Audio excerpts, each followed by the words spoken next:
Rap is the first Ice-T film, and I really felt I had to do this movie because rap music saved my life. When I first heard rap, it just blew my mind. I ended up coming to New York and met with the masters, and they told me one thing: rap music requires skill. This film isn't about the money, the cars, the jewelry, the girls. This film is about the craft, what it takes to write a rap, what goes on inside the head of the masters. We go from the South Bronx all the way to the West Coast. This shows you how powerful rap music is, how it's changed the world. This isn't a game. This is the art of rap.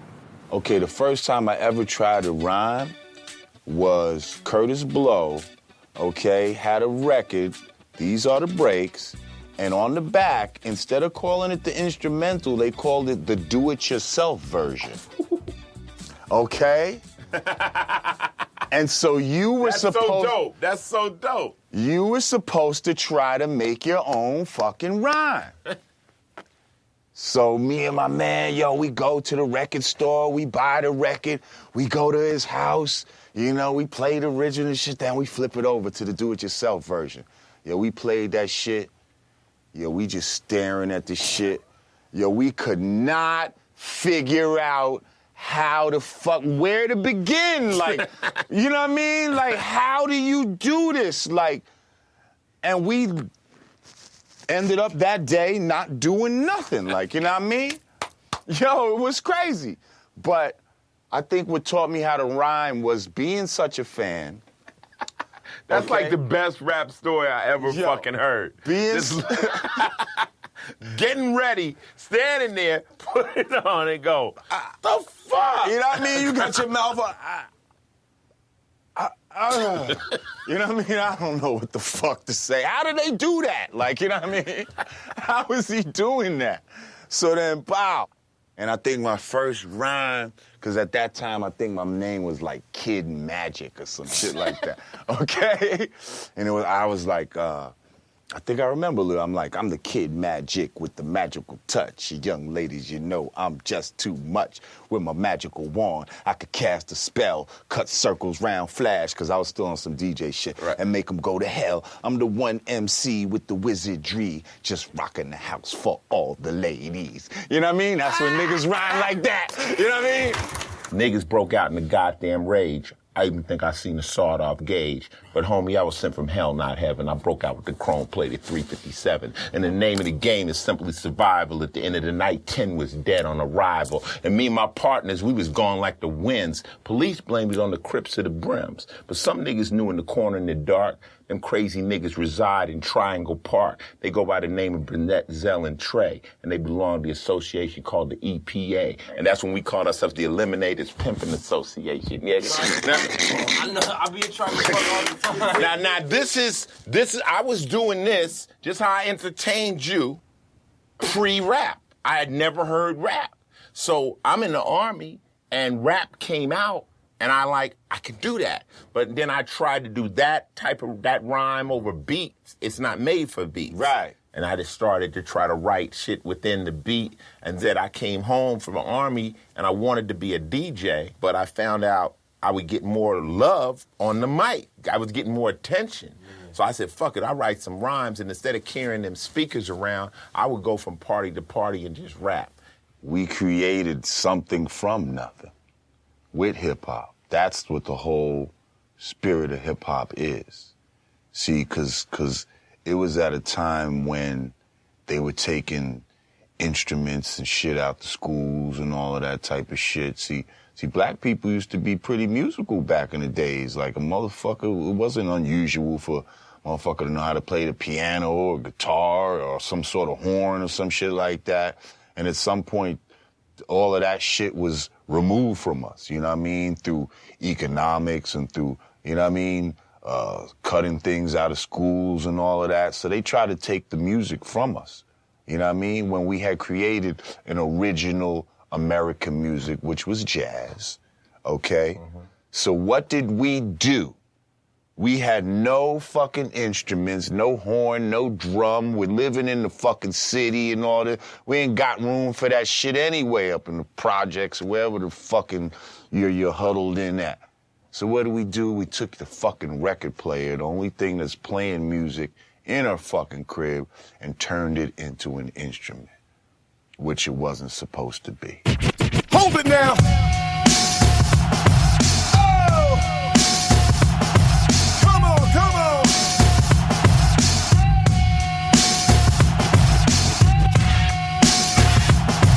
Huh. All right, so.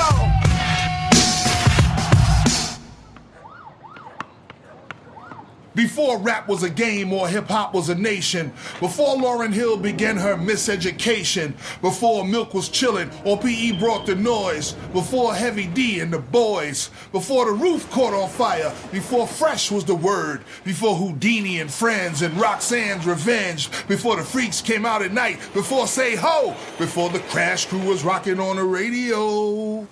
Before Whitney, Mariah, and J-Lo and Janet, before Bam and the Soul Sonic Force rocked the planet, before These Are the Breaks, before Hard Times, before the Sugar Hill Gang, and before Super Rhymes, before Reaganomics, before rappers got shot in their stomachs, before you found hip-hop and comics, before G's, before weed was trees, before going raw dog gave you a deadly disease, before haters, before thugs and perpetrators, before the alphas and before the betas, before beepers and cell phones and retro gods and FedEx food stamps and Metro cards, before cops was 5-0 or Gats was answers, before all the b-boys turned into break dancers, before legs was crazy or out turned to Swayze, when my man said it's hot, humid and hazy. Before all the bull, and by no means get it twisted, see, my name is Hip Hop, and I have always existed.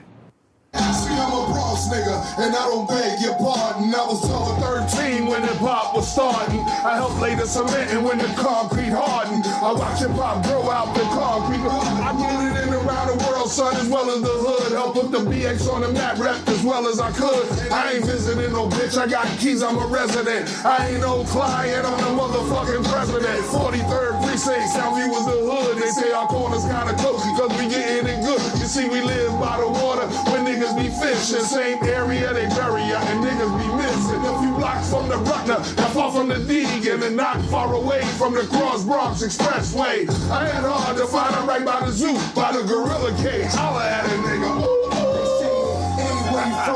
Hip hop is not made up from scratch. The music and the foundation of the music of hip hop comes from records that we found in our parents' crates.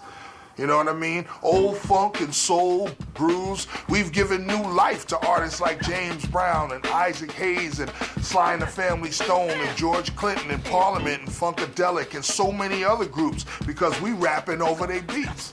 Okay? So hip hop didn't invent anything, but hip hop reinvented everything.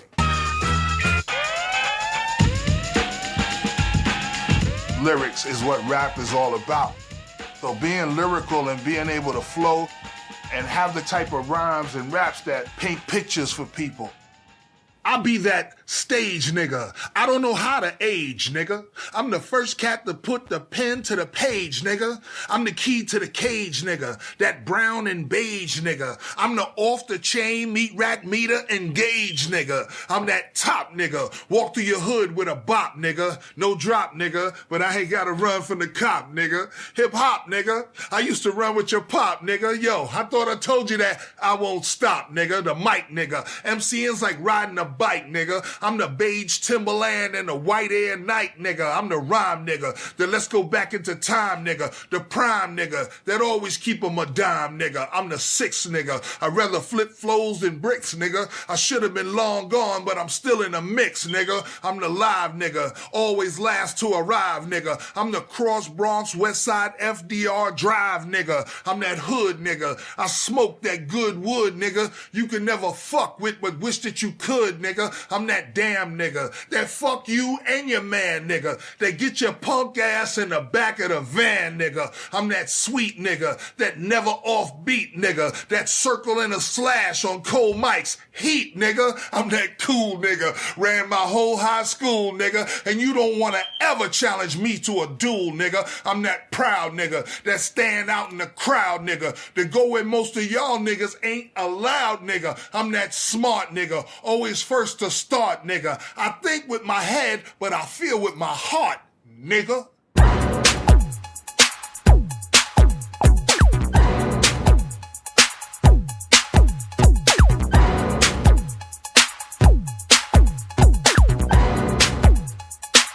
Hip hop is a masterpiece, but nobody painted it all.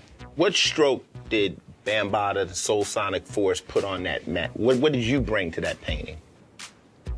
We brought, by naming this culture, which came from the cliches of our great brother, who was also a gang member and a brother of mine, of the black space, Kool Keith Cowboy. My brother Love Buzz Starsky, who also was part of the black space. Using cliches that they was using in they rhymes before it was so-called hip-hop. Because see, many people, when they say hip-hop, they don't know exactly what is hip-hop. Right. They automatically think when you say hip-hop, you're just talking about rap. Right. But when you talk about hip-hop, we talking about the whole movement. The B-boys, the B-girls, the DJs, the MC, the aerosol writers, and that fifth element that holds it all together, which is the knowledge. So putting all this together and naming this culture, when it came to the media, and I could have called it the boing, the go off, or any other type of name, I decided to take from the cliche and say, no, we call this hip hop. Is there any other rapper out there? Is there anybody, legend or anything that Definitely got to give it to the Grandmaster Melly Mel. It's like a jungle sometimes. It makes me wonder. Keep from going under. Broken glass everywhere. People pissing on the stage, you know they just don't care. I can't take the smell, can't take the noise. Got no money to move out, I guess I got no choice. Rats in the front room, roaches in the back, junkies in the alley with the baseball bat. Money, man. Right. Niggas got on all kind of diamonds and furs. Man, they looking for a new member to join the Furious. Somebody search Busy Bee, man. What the fuck is going? Look at his head longer than yours. Who you talking to, Biz? The fat? That nigga Biz turning into somebody else. When you're writing your best raps, what's your technique? Do you need to be mad? Do you like to hear the music first? I mean, there's lots of techniques. What's the best when you go in there and some of your best shit? My technique, if I was going to describe it, is called make it plain. My shit is like, you heard me say it, and that's what it is that I said. You don't gotta break it down. You know what I mean? You ain't gotta break down what I'm trying to say on Beat Street. Or what I tried to say in the message, or what I tried to say when I wrote Right Line is all there. So you just make it plain. I'm the reason why your man could cuss, your man could bust, no mistake. That's why you got the game from us. Tell Ja Rule, stop popping the clutch. True, fast, and the furious. Grandmaster Flash and us. Architects of hip-hop domain, and I'm not your main. Spit so much poison that I got your main. So much game, my gang came with propane. Mentioning my name is like sniffing the gang of the cocaine. The dopest cat to walk on twos, I never lose. Flows of your amigos, eagles battered and bruised. You a low life, get off of my penis. Swinging on balls like you trying to call out Serena and Venus.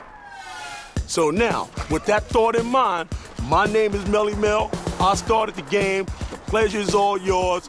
Fuck you very much.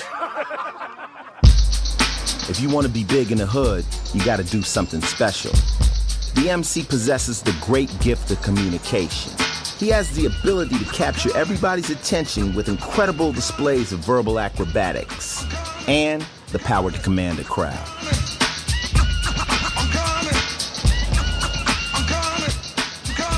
What's the difference between a rapper and an MC? Well, a rapper is, someone that rhymes. I mean, you can consider Dr. Seuss a rapper. Right. That's someone that rhymes, You rhyme cat with hat, then you can be considered a rapper. MC is someone that either has that party rocking skill or that lyrical skill. Right. Dougie Fresh, Busy Bee. these are MCs because these are people that know how to get on the mic. Like, cause you can have an MC that can get up there and use a whole bunch of big words like ostentatious, indubitably, quagmire, and a rhyme, and the crowd sitting there looking around, what the fuck? What was that word? Quagmire. You know, like, what the fuck is he talking about, you know? And then Busy B will get up on there and just be like, you know, all right, New York City, what's your favorite jeans? You know? Is it Levi? You know, and just tear it down. Right. You were gonna personally train a rapper to be great. You met a new cat. What would be the first lesson you'd give him? The first thing I would try to teach him, the very first thing would be originality. You know what I'm saying? I think that is so important because it's like, it's whenever you're following a trend, trends come and go. True. So when that trend is gone, you're gone. You're basing your career on a banging beat and a catchy hook. So you know what you just did? What'd you do? You just made the producer a star.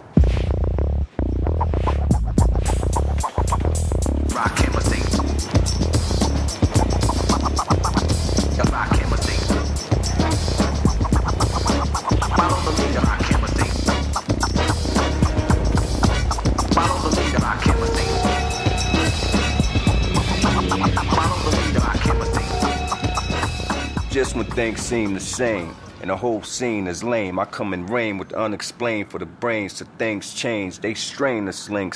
I'm trained to bring game. History that I arrange been regained by King James. Go to practice with tactics. When the track hits, theatrics. Women that look like actresses. Status of Cleopatra's. Stacks of mathematics to feed your Asiatics as I find out what the facts is for geographics. Way you influenced me was, I guess you said it, you took the box out. Like, one of my favorite lyrics is when you say, I'll take you on a walk through hell, freeze your dome, and watch your eyeballs swell. That's all, like, guide you out of triple stage darkness. It's like, who's writing this shit? Like, what is he talking about? It's not like I'm on the street, I see a car, this is like, I'm taking you into a whole nother world of thought that I said I gotta try to do too. To try to explain that, I came up listening, you know, my mother played a lot of jazz music. A lot of it didn't have no words on it. But you can see what was going on. It'll put you in the mood, put you right where it wanted to. So my thing was, if they can do that with an instrumental, I should be able to take somebody somewhere with words, man. So I just always try to, you know, take people somewhere and make them see, you know, what I was doing, man. And a lot of that come from brothers like Slick Rick, too. You know what I mean? When Slick told a story, you know, you was right there. Yeah. If he was talking about running through the park, you know, you smelled the grass. Like, you know, yesterday was my wife's birthday, man. And, you know, I'm in the crib. I got the Serato rocking and playing joints, and I'm playing old joints. A lot of them songs that was made, when you hear them, man, you know, if you was 5 years old, it take you back to when you was 5 years old, man. You could smell the chicken cooking in the kitchen, you know what I mean? You could smell Mom's perfume, you know what I mean? You could hear, you could smell Pop's car, like, yo. Those songs are so classic, man, and it does something to our psyche, you know what I mean? When I started writing, I tried to reach that knowing, you know what I mean? Like, if I do what I'm supposed to do on this record, maybe one day, you know, somebody will feel the same way, you know, I feel about, like, when I hear Sexual Healing or when you hear Let's Stay Together, Al Green. I read before that you said that you would break the music down into, like, in musical segments. Exactly. Could you elaborate on that? I try to start off with 16 dots on the paper. What? Start off with 16 dots on the paper. Bang, bang, bang, bang, bang. If it's a 16-bar rhyme, at least I know, you know, what I'm dealing with. My thing was, if 4 bars was this long, my thing was, I got, you know, I see like a graph in between them 4 bars.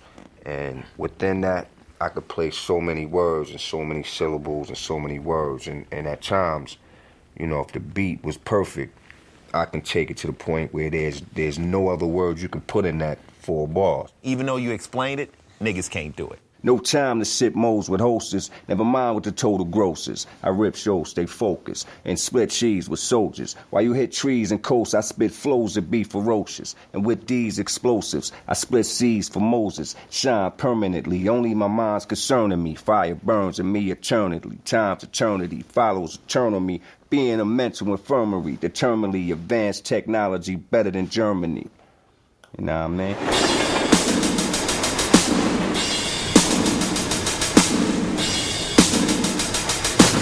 What's up? You say you wanna be down? Ease back. A motherfucker get beat down out my face. Fool, I'm the illest. Bulletproof. I die harder than Bruce Willis. Got my crew in effect. I bought them new Jags. So much cash, gotta keep it in hefty bags. All I think about is keys and G's. Imagine that. Me working at Mickey D's. That's a joke, cause I'm never gonna be broke. When I die, I be bullets and gun smoke. You don't like my lifestyle? Fuck you.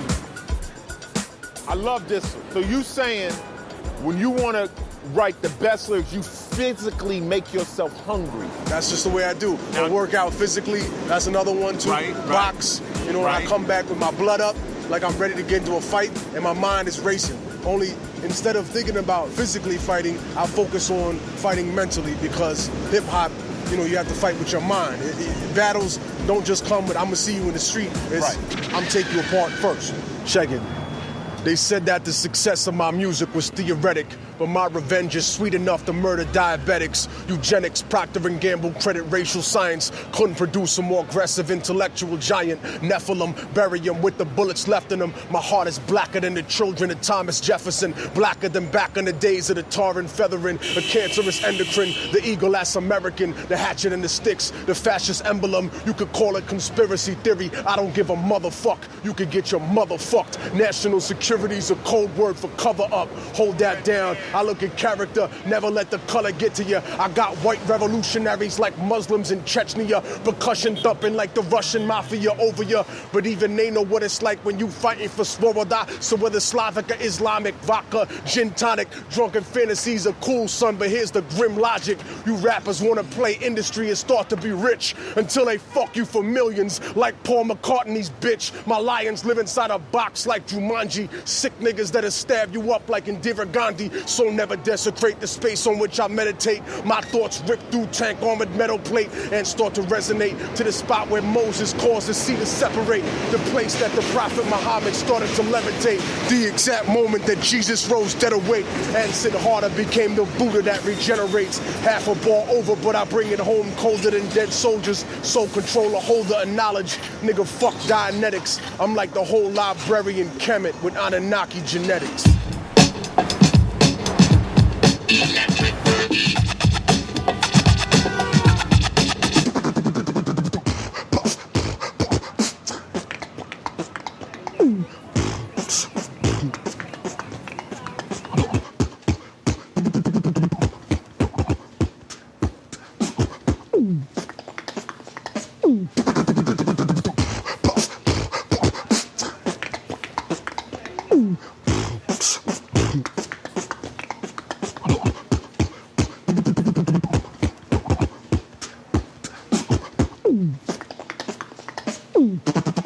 Beatbox is more like I'm moving with your rhyme.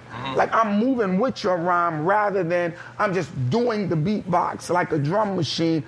I'm in sync with you spiritually. Accompanying. Right. It's like this. It's to the point that you cannot separate one from the other if you do it right. Similar to a way a good DJ can accompany us. Right. What makes me the originator is I took it, created it, made it into a style, made it into an element in hip hop that supported the MC. You were the first one. You invented it. I'm the inventor. I am the originator. The buck stops here. Can you, off the head, break out one of your favorite rhymes from any rapper, from any generation, from any time that you walk with that's just stuck in your head? I mean, for me, man, the three best MCs of all time is Melly Mel, Kumo D, and Grandmaster Cass. Right. Hands down. You got any as rhymes far as off foundation. the I know all they rhymes, so don't ask me that. Say one. Just say one. Say one. Kumo D said, I rhyme 100 miles an hour with lightning speed and power. Sweetest of the sweet make an MC sour. Timber as a tower because I'll devour any MC and I can prove it now or a little bit later. I mean, come on, I could keep going with That's this. right. That's all I need. Yeah. And Cass said, I could play away to the break of day, put you on hold just like an OJ. Steal the feel and make sure it's real. And if you go and get your brother, I won't peel. Yeah, I mean, and I crash and mash and get cold cash, smoke hash in a flash, and I won't stash. But see, the funny thing is each one of their styles are very different. Like Modi was technically extreme. I mean, like sharp, and then slickness and flavor was Cash. Melly Mel was spiritual. Yeah. Homeboy said, a picture can express 1,000 words to describe all the beauty of life you give. And if the world was yours to do over, I know you'll paint a better place to live, where the colors would swirl for the boys and girls to join in peace and harmony, where murals stand on walls so grand as far as the eyes are able to see. That's crazy. That's crazy. Hip hop.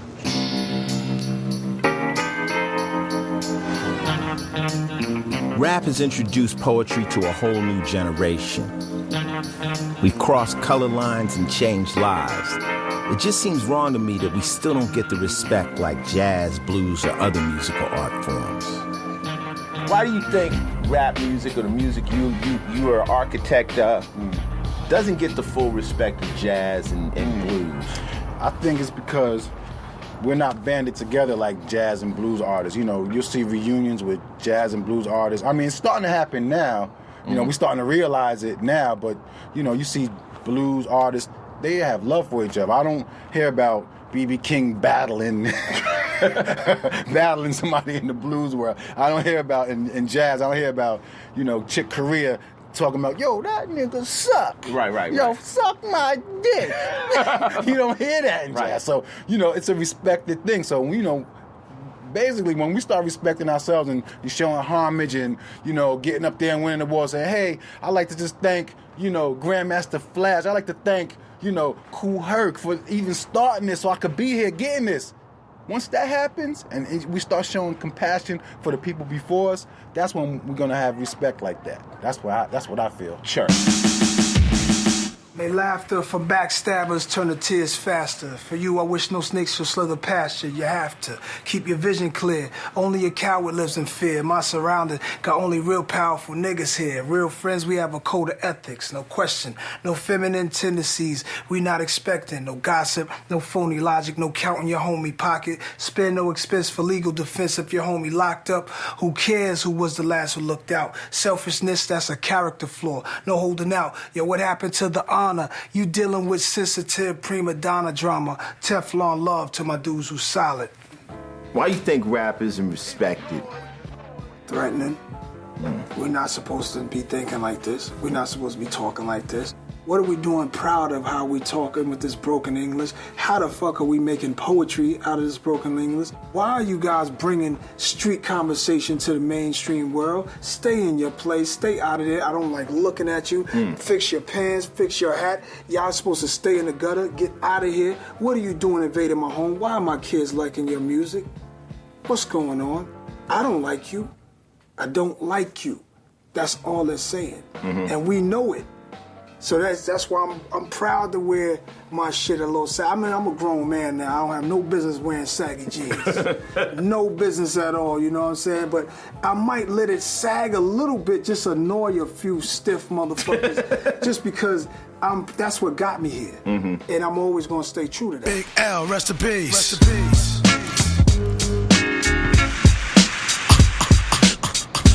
Do you wanna mess with this? One of the best yet. We've got it. You can feel the realness in this business of rap. So why do you think they don't respect it like jazz and blues? Because it's just like a language. You have to know how to listen to it. If you don't listen to it the right way, all it sounds like is just a whole bunch of noise with a lot of loud ass beats, bang, bang, bang, and what's all that? I've seen people go, what's all that? Rip, rip, rip, rip, rip. You messing up the record? It's like, no, you're not messing up the record. There's needles designed for this, which is why the turntable still to this day exists. So they don't know how to listen to it. Yeah, and if you don't know how to listen to it, it doesn't make sense. I mean, again, my parents, my mother's 80. She don't know how to listen to no hip hop. You know what I'm saying? You have to know the language. You have to know fresh, dope, fly. So it was like, wait a minute. I get it. Exactly. I get it. When I do 6 in the morning and I say fresh Adidas. If I had to say fresh sneakers, it wasn't as dope as saying fresh Adidas. It made you go, yo, I got to get me a new pair. For real. Like, you really had to get a new pair because he got them and it was already fly. And you said fresh Adidas sneaking across my bathroom floor, and then you escape from the police because they busting in your shit at 6 in the morning, which is the time they bust in on you. You got to know when the cops roll. You got to know when the feds is on you. Like, you got to know all of that shit. So they basically don't understand what we talking about. Yeah, they don't understand the streets. Now let me hit you with this line drive, this rhymes fly. This is how it went down in the 9-5. That's right, because I said it did. Don't sweat it, kid. Don't think I'm nice. I am. Give me credit, kid. I wreck niggas, collect figures. Shit, I'm like Aretha Franklin. All I want is some respect, nigga. I drop facts when I rock raps over hot tracks. That's why niggas be on my dick like a jock strap. Bring the best, I'll get with them. Even deaf people be saying, heard that kid got some shit with him. It's like if you in the boxing ring, I'm throwing combinations at you. I'm not just straight coming in there trying to throw haymakers at you the whole fight. I'm setting you up for a wild right or uppercut, but you're being set up.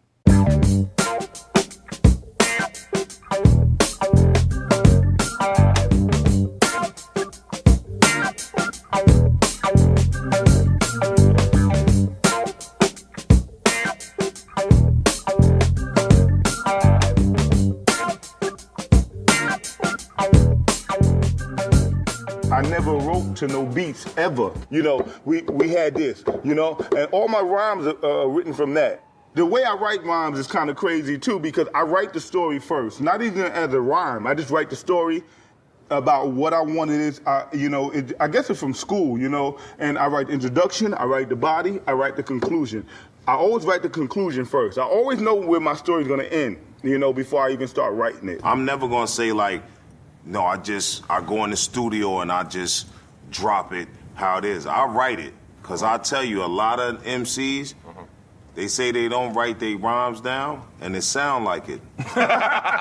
No, it's true. When I sound like it, you need to start writing your shit down and really putting some concepts and building something else. Everybody just can't come off the head and freestyle and make that shit hot. What I do is when I write, I'll write it, like even if I'm writing in the studio to a track, I'll write it, then I'll spit a rough.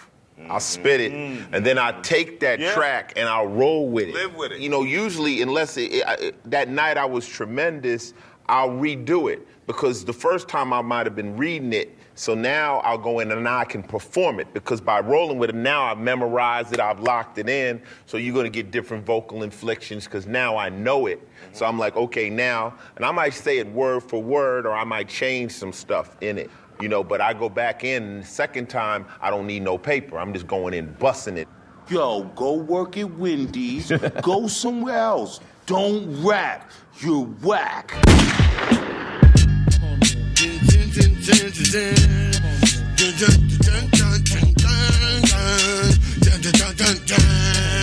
bitch ass niggas as high as Wu-Tang get. Allow us pop this shit. Just like Black Shoe Fit. If you can't wear it, well, don't fuck with it. Check the consonants and all of that, and ask them if they know about this. Ray, right here. Chill. These are serious questions. Can we close the doors for the sound? Anybody want to come in? Come on in. Good? We ain't done shit. Fuck you, the source. Suck my source. When a rapper refers to somebody else as whack, what constitutes whackness? You know what I mean? It's definitely a word that niggas take serious when it comes to MCing, because, we look for art. We look for a nigga to say something slick, say something with some meaning, say something with, you know what I mean, a lot of dignity behind that rhyme. And if you ain't coming with something that we feel reaches that perimeter where we want it to be, it's like you put a Band-Aid on some, come back later. You know what I'm saying? Shit's whack. Definitely, you know that. Let's keep it moving. A true rapper knows that his personality and status is on the line every time his pen hits that page. He's gonna be judged for knowledge, flavor, style, presentation, as well as his gift for wordplay. Grandmaster Casanova Fly is widely regarded as the best that ever did this shit. Hold up. Where's my Bomba Clyde assistant? Puerto Rico! Come on, I ain't gonna burn my fingers on that.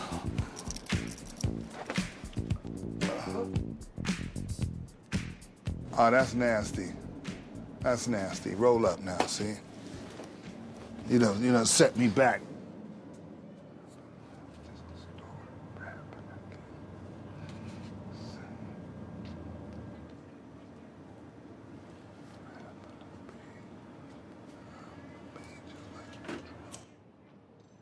Normally, I don't go into a particular zone for particular projects. It depends on where I'm at in my head. I'm most comfortable when I'm relaxed. Because when I write, I don't want to hear nothing. I don't want to see nothing. I don't want nobody talking to me. I don't want the phone ringing. I don't want nothing else going on. Everything, the rest of the world gotta wait. That's it, I can't do this.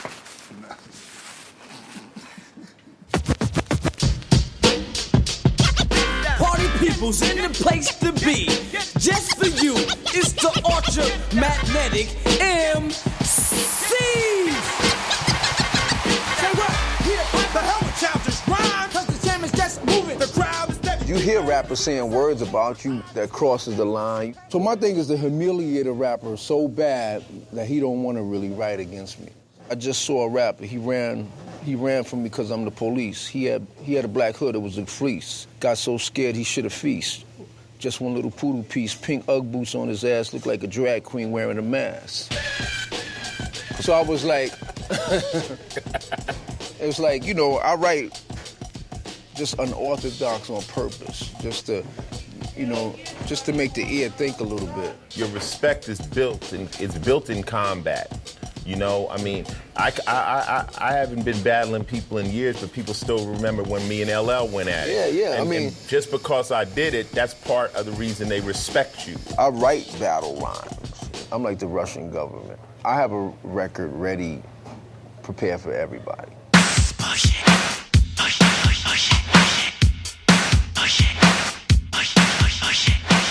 There was a time before you ever started rapping. Right. What made you say, out of everything else in the world, as a girl, young girl, saying, I'm gonna do that?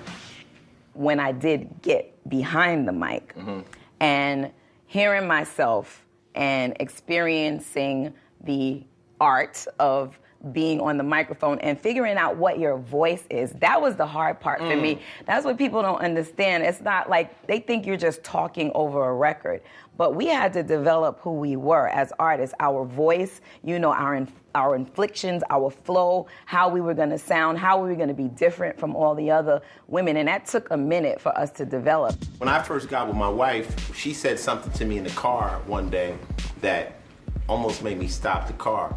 You know, she would listen, she likes dance music and stuff, but she told me, well, I don't listen to the words. And I was like, to a lyricist, you don't listen to My husband says that all the time. I want to strangle him. I'm like, are you serious? You can't, as hard as I work on these words, you telling me you don't listen to the words? You know how we agonize over words? You know, you're not listening. Like, you're missing half of the song if you don't listen to the words. But I sit up and I listen to lyrics. I hear every word you're saying because that's what we do. Yeah, absolutely, yeah. Give me a rhyme that's stuck in your head. Somebody, I don't care who it was, just something that we all got them stuck in our head from another rapper. Oh, man. Well, a hip, hop, a hip it to the hip, hop, you don't stop, rock it to the bang, bang, boogie, say up, jump the boogie to the rhythm of the boogie to beat. Now what you hear is not a test, I'm rapping to the beat. Check it out now. it out now. Yeah. Check it out now. No doubt, yo. Special girl, real good girl. Yo, play it. Biggest thing in my itty bitty world. Okay. Call her up and she Okay. make me feel right. Okay. No, this is what it is when you on the block. It could be worse. Niggas could be shooting at us. So we'll take that. So we'll accept that. We accept the love. Love is good. Love is good. All right, homie. You see the camera right there? Keep it moving, pimpin'. All right, love is love. Yo, I be the all-I-seeing, MCing, human being. Soon to be in your museum when I'm in your coliseum. I'm MCing, punishing whack niggas for disagreeing. Did you see him? No, cause he moves like the wind in flight. Counter-attack like a Jedi Knight. If you ever to think about combating General Patton of this MC shit, you dick, chill out. He just a private in the lower class. I'll be the upper echelon, Don Juan, when the mic's on. My voice is so much a part of my style that once you get past and beyond that and you hear what's going on, my thing is about substance and presentation. So I kind of fall into the beat. I'm like I'm a chameleon when I rhyme. Which is a part of like why I kind of stay, because I'll fall into the rhythm and I'll become a slave in the rhythm, and then it's like. So you was Wu-Tang, you'd be chameleon style. right. No doubt. Can you recite a rhyme that's stuck in your head from another MC that you roll with this part of your brain now? Yeah, man, so many.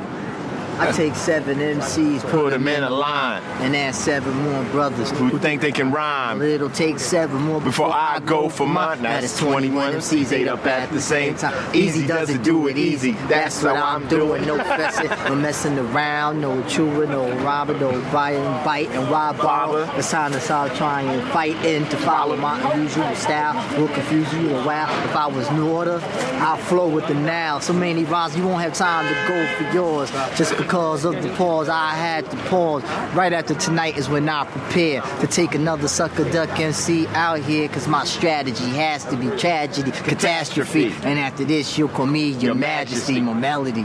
Hey, y'all, can't you see we shooting something? You dumbass, stand around the other way. Stupid. God damn. Let's stand in front of the camera. No, play it. You see what we doing? We working. This is work. Let us work, and then we do it. Help me out with these niggas. Okay. I'm sure to bust your shit like Bolo. Black Nation needs a team. Fuck Solo. I can see it in your eyes, the redness. When your ass starts to cry, it's webness. You can witness the shit that I kick from the linguistics. But please be specific. Dealing with the tribe, but you never can. Yo, I see, I'm glad I got my man.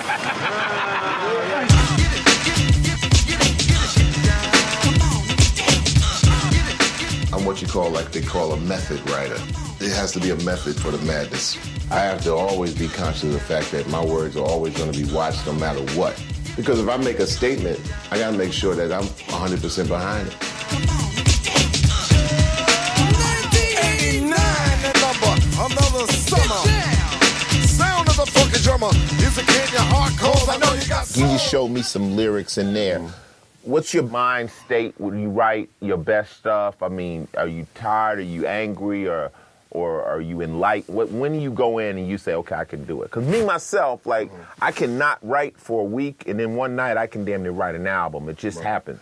The inspiration could come from anywhere. It's always been able to come from anywhere as far as music is concerned. I wrote Fear of a Black Planet listening to a whole lot of Sly and the Family Stone. All I would say is that you're surprised that sometimes your simplest shit is the thing that sticks the most. I mean, okay, Elvis was a hero the most that never meant shit to me. I mean, that's really basic, simple, and plain. Elvis was a hero the most, but he never meant shit to me. You see, straight out racist, that sucker was simple and plain. Motherfucking John Wayne. The key in a rapper back then is that you had to have a strong voice because you had to cut through bullshit systems. Right. That was the key in Melly Mel. Motherfuckers, you get on the mic, Melly Mel, 1, 2, 1, 2. You're like, damn, man. You like, They using different mics and shit. Nope, it was like, okay. So even in 87, we're getting down that quarter. They got this system going out, and, you know, we amped up or whatever. We playing our song, and you hear one voice out of everybody in the whole motherfucking pack like quarter. Get them suckers off the stage. Get them niggas off the stage. They whack. They whack. I'm like, they keep turning the sound up, and you still hear one motherfucking voice. And it's Mel. And it's Mel. It's like, his voice is like this big, which meant that fuck a system, move them shits out of the way. I'll rap you a cappella, no system. That was the epitome of a mighty rapper. And if you had a 3'4" voice, you wasn't fucking with that. The motherfucker got Wilt Chamberlain voice. So how did y'all reconcile it at the end? We reconciled it by getting good. So why is it? So why is it? So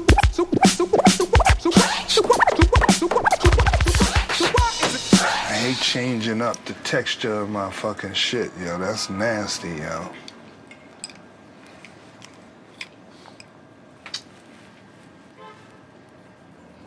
My writing process has always been geared towards going steps beyond what the next person is going to say, think, or write about. I had the motherfucker right here. It's gone.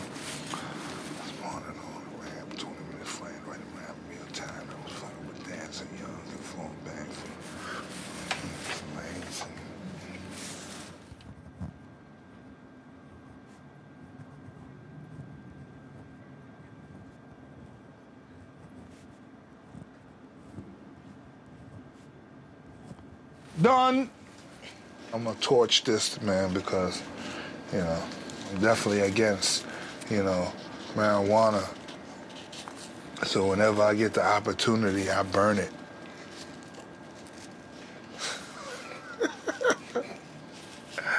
Oh, shit. That's tight.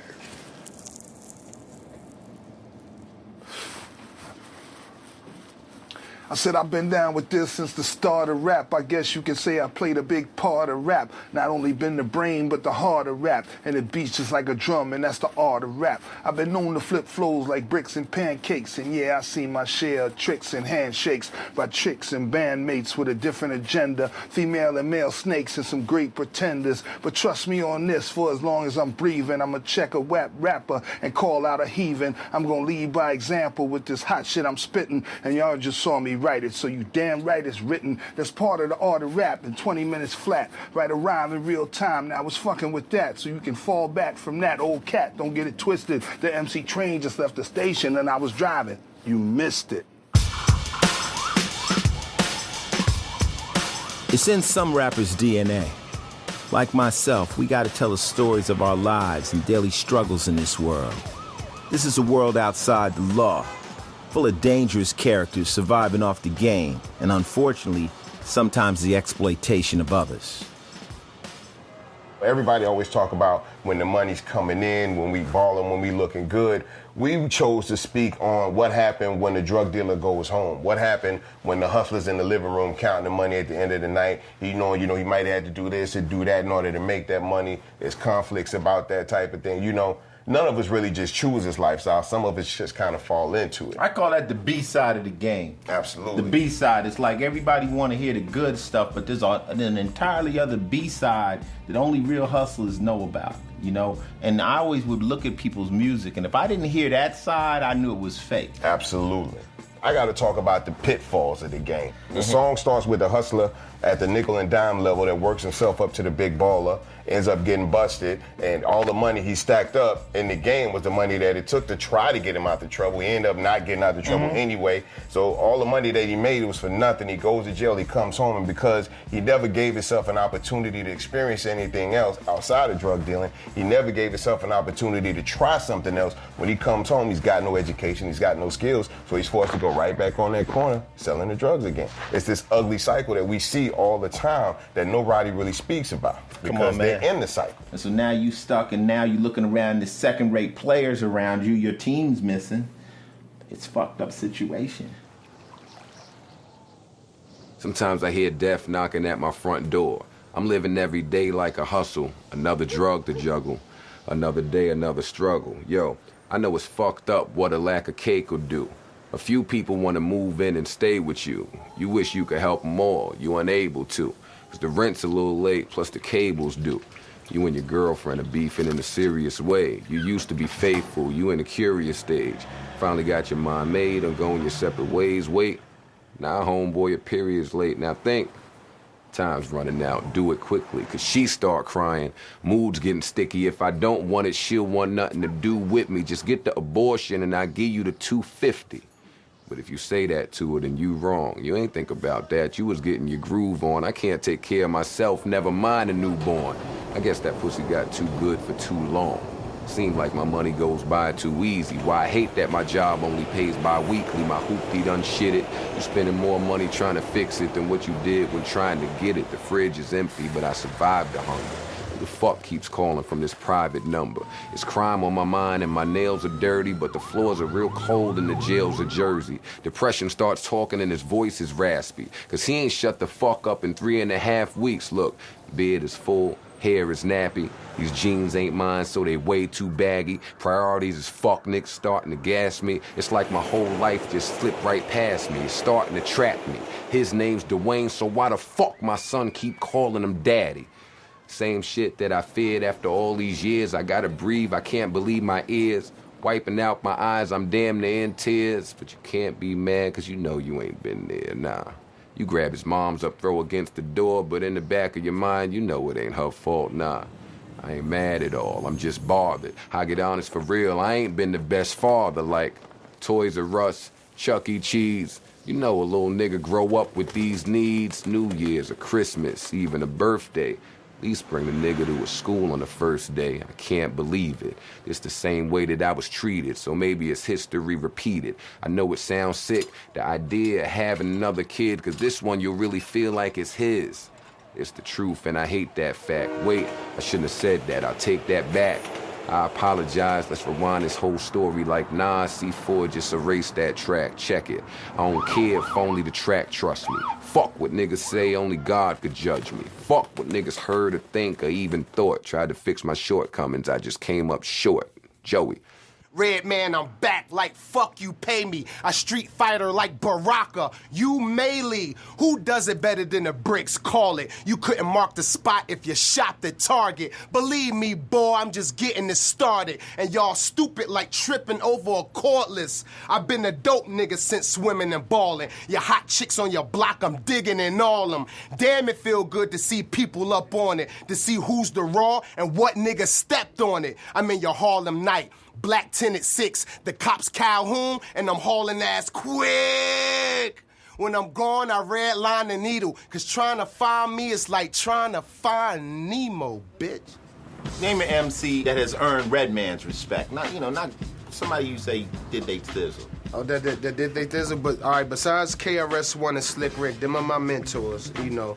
I pick somebody like new now. As far as Eminem, he gained my respect as an MC. He been gained my respect as an MC, but he definitely gains my respect as an MC.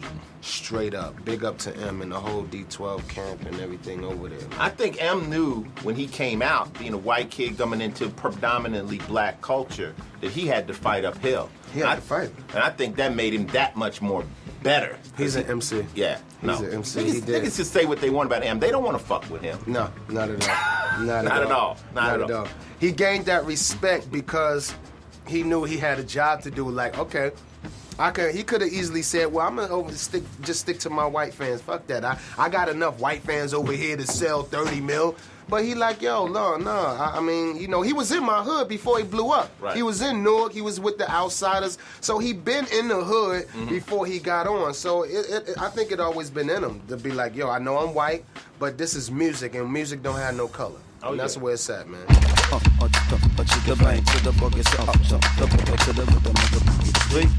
the to the rhythm of the boogie to beat. I did go like simple and plain as prominent basic Zulu arrangement, rockin' amazement, flocko, radiant from heaven to pavement. They phony as a facelift from nothing to play with. Spend time hating it, but that ain't changing it. Malcolm X and Marley Marl, the word of God and works of art. Portrait to the brain and other unexplained phenomenon. Chat down Babylon, smash all automatons. Feel a beat, got 'em feeling geek like it's Comic-Con. Far from the hardy hard, more like a tomahawk rocket launch. Charlie right cross, knock they choppers off. Boomaye, Baba Bay, fresh now from concentrate. Looking very sharp today, thank you, Donna Donka Shane. Craft working more than German engineering. And build a frequency that don't hear the interference. Flashes of the spirit, seekers in the clearance. Say the tongue is the mirror, the heart's a mirror, mirror. Look, in that window is a freedom fighter's grandson. Fixed up, looking sharp, automatic handgun. Look, parade caravan, diplomat degenerate, messiah, pariah, the leader of the syndicate. Peace treaty written in, loophole penmanship, same roads, two sides, palaces and tenements. Dispossessed native tongue, noble, open, lonely heart, peel apart, come together, peel apart, come together. One of the things that I feel about hip-hop, is, and I quote all the time, is from Q-Tip when he goes, rap is not pop. If you call it that, then stop. It didn't start out as a popular cultural movement. It didn't even have pop culture ambitions. It's a folk art. It's folk music.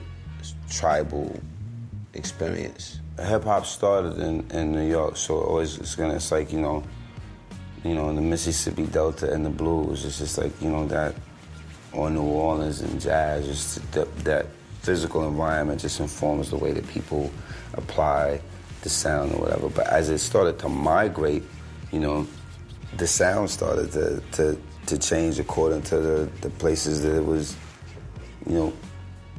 traveling to. Geography shapes how these mediums sound because the people and the places are different. Look, if you had one shot, or one opportunity to seize everything you ever wanted in one moment, would you capture it? Just let it slip. Yo. His palms are sweaty, knees weak, arms are heavy. There's vomit on his sweater already. Mom's spaghetti, he's nervous, but on the surface he looks calm and ready to drop bombs. But he keeps on forgetting what he wrote down. The whole crowd goes so loud, he opens his mouth, but the words won't come out. He's choking how? Everybody's joking now. The clock's run out, time's up. How the fuck he got an Oscar? Passed out in his red Mazda with his fucking head in his pasta in the parking lot of Kmart Plaza across from the Red Lobster, looking like the Loch Ness Monster, dressed like a cross-dressed mobster. Talk is cheap, it costs less to gossip. I'll probably be a lot less hostile if you snots kept your snozzers out the air holes or get fucked in all 7 holes. Ass, mouth, pussy, yeah, both ears, and ha, yes, nostrils. At the Ozfest with Nas, bumping dots effects and erect up dots and then drop 2 extra strength watts and Vicodin out my pocket. They cost less, I'm a hot mess cause I tripped and got my head stuck in a wasp nest in the process, awesome.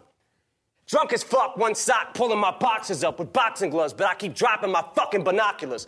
Got 2 fucking hydroxy cuts and 4 oxy stuck in my esophagus. These 3 lesbian little stocky sluts thought I swallowed 2 hockey pucks. Started screaming, "Serves you right, you cocky fuck. That's what you get for mocking us. Ain't as cool as you thought you was." Bitch, all I did when I walked up was have my dick in a sock, said it's a sock puppet, so no strings attached. You can all suck it, chicka, get it? Aw, fuck it. Shit's about to get hairy as motherfucking Chewbacca's nuts, cocksuckers. When I came out, I think maybe I gave people a voice, like, I don't know, maybe from the other side, like I represented the other side of the tracks. Like, here's this world, that you may not know about. And the people who lived in that world and knew what I was talking about, I think I gave them a voice. I used to rap and I used to play around with it, and then I went to this club, and I wasn't a rapper at the time, but I kind of knew how to rhyme, and I went to a club called the Carolina West, and they had a rap contest, and Curtis Blow was the judge. And I went up and said the little rhymes I had in my head, and I won. And the fact that a real rapper said I won, I went home that night like, well, maybe I could do this. The first time I grabbed the mic, in front of actual people that mattered, you know what I'm saying? Like at a club, I got booed. I remember that. It was very traumatic for me.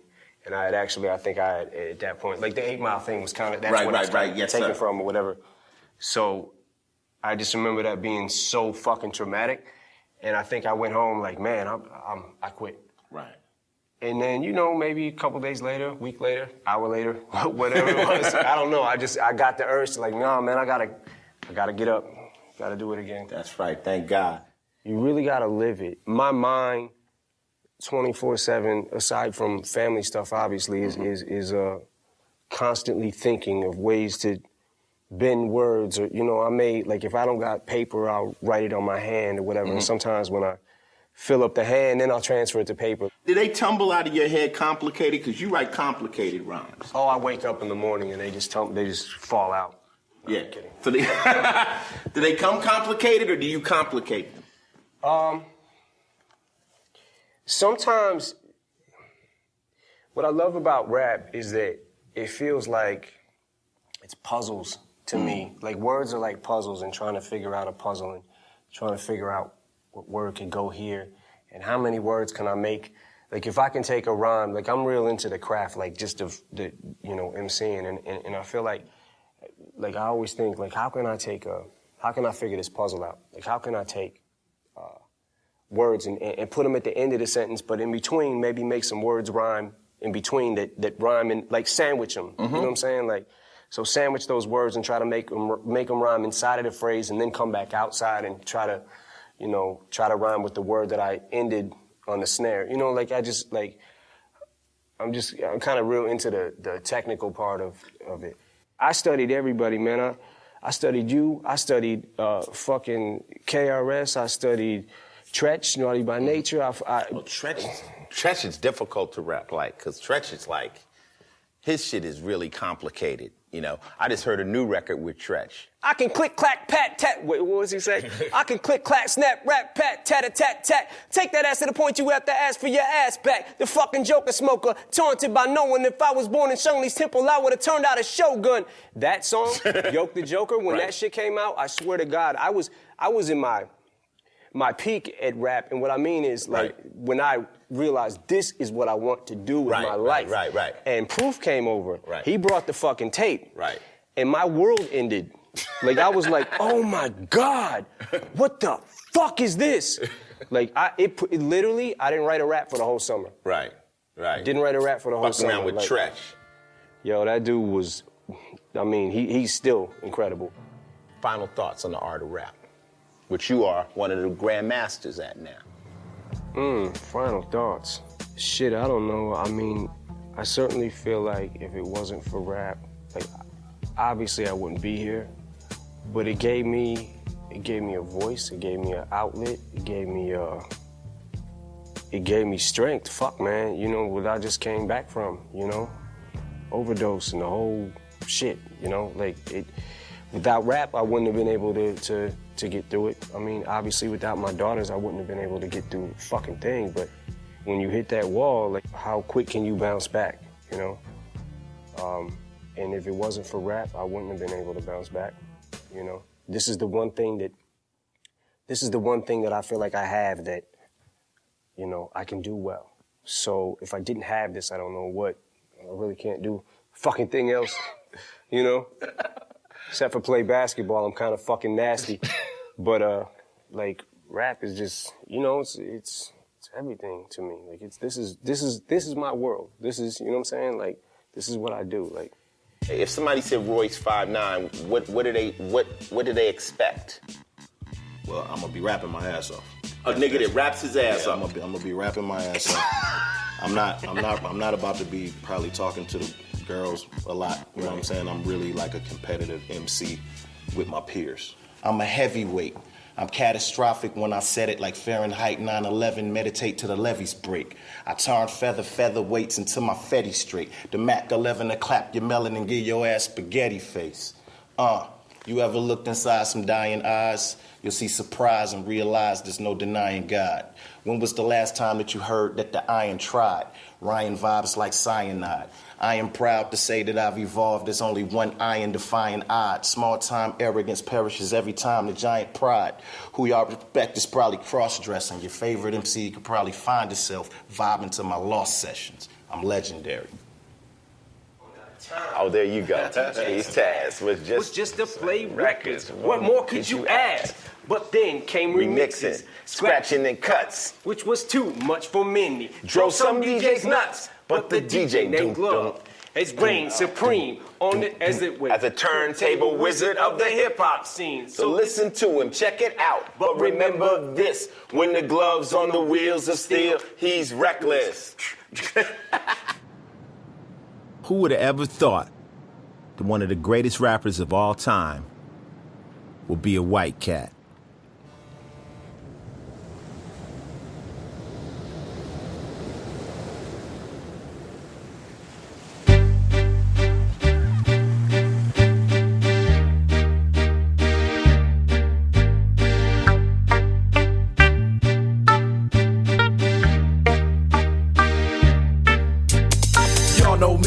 Same OG, but I've been low-key hated on by most these niggas with no cheese, no deals and no G's, no wheels and no keys, no boats, no snowmobiles and no skis. Mad at me cause I can finally afford to provide my family with groceries. Got a crib with a studio and it's all full of tracks to add to the wall full of plaques, hanging up in the office and back of my house like trophies. Did y'all think I'ma let my dough freeze? Hold please, you better bow down on both knees. Who you think taught you to smoke trees? Who you think brought you to ODs, Easy E's, Ice Cubes and DOCs, the Snoop D-O double G's, and a group that said motherfuck the police. I spit from the genitals, bitch. Leave a masculine stench. Got niggas panicking petrol. I make a mannequin flinch. Grew a botanical inch, the root of all evil. Green thumb for greenbacks. Rain to the tech, but we can't all eat though. Cause y'all fecal, we brawl lethal. Homicide victims off of Fairfax and Pico. Sugar, nobody's ever equal. Cause the more we make, the more we're taking from other people. Pimping Puerto Rico, pandering LAX to JFK. At baggage claim with 3 holes, like Santa say. My third eye be the equivalent of the algebraic pi. So if I give you a piece of my mind, it's multiplied times infinite. Spiritually elevate so high, I commit a drive-by while I skydive. Sip of my time, perform shit only conceived in sci-fi. So why try test? It's boom bye-bye, Mr. Ice Grill guy. You must be looking somewhere else like Biggie Smalls' lazy eye. Huh. No, I think when niggas listen to some of your shit, they are insulted by your intelligence and they don't like you. They like, right. Oh, no, fuck, what do you know, you let a nigga listen to that. I put it on in front of some thug niggas like, they listen about 2 minutes of me. Fuck this nigga, man. Man. It's just too much information. Like, fuck him. I mean, what is, all right. Well, I'll force you to think. Yeah, you know what I'm saying? And they don't like that. But I can't be mad at the result. And I figured the people, and ironically, my fan base has always kind of been two extremes. You know who got enough time to fucking learn? Right. People in college and niggas in prison. Right. And those are my fans. That's a jewel. Those are my fans. Can you explain your technique when you writing your best lyrics? Like, where's your head at? I don't know how I did it for my junior high. I stole the school desk. I don't know how I stole it, but it was at the crib, and everybody, badass niggas exhibit to tell you I had a school desk. So I had the school desk, and I would go to school. You know what I'm saying? That was your writing chair. That was my writing chair, and I'd sit at the little, the wooden ones, like, whatever. Right. And I'd go to school, because I took it seriously. This is my homework. I got to put my work in. So I started like that, and that was my comfort zone. And then, of course, you get into the business and whatever you may move or whatever. So then I started having to write on the spot. You know what I'm saying? So then we're in the studio and Dre gives the nigga a notebook and says, what you got? Right. Well, can't go home and go get the school desk. So now I'm just I can write anyway. Were you doing Exhibit 2? I can't find Exhibit. He right up the street. Him and B Real, they got a studio together. I'm gonna send you his numbers. He's not answering the phone. Okay.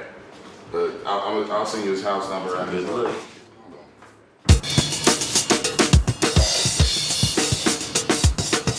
What's your technique when you really going in? When I go in, I still write on pen and paper.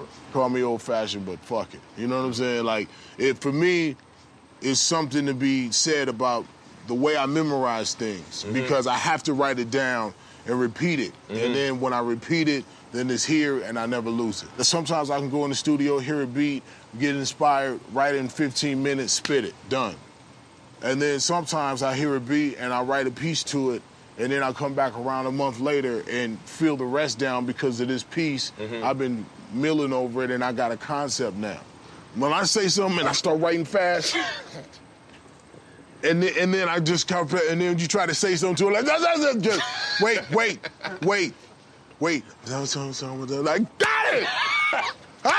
Okay, now what's up? Right. That's what I'm talking about. You just feel it. You feel it. Like, it's that line that you know, if you know what it feels like to rip a crowd, hold a mic, and get in front of people, and then they respond to that, call and response, the energy, movement, you can feel it, you can move it around in your head, then that's the line that needs to be written. If you feel it, if you study it, and you know there's what's coming right after that.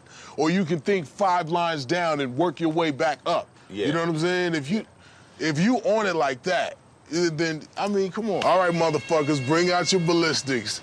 You know you can't fuck with me because if you could have, you would have did it by now. Fuck off. X to the motherfucking Z, West Coast representing, bitch.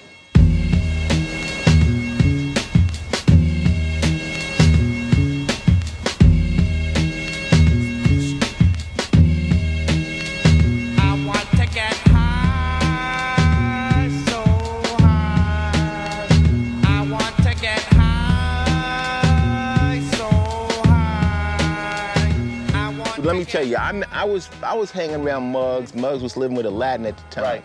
And I heard, I think it's Sawed Off Shotgun, Hand on the Pump. Right. I heard the track, the doom, doom, doom. And I'm asking Muggs, what's that? And he said, this is Cypress Hill. And I'm like, what is Cypress Hill?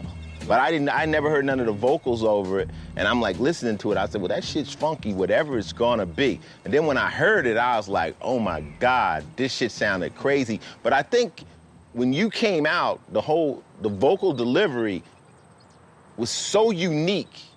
Now here's a question I'm gonna come right out and ask. Right. Did Be Real always sound like the Be Real we know? No. It took a couple years to get that, because when we started, I was rapping in this voice that I talk in, and Muggs didn't like it, and Sendog was like, I don't know. The raps were dope, but they came at me like this. They said, hey, man, if you don't do something about that voice, man, we just gonna have you write rhymes for Sendog. I'm like, oh, shit.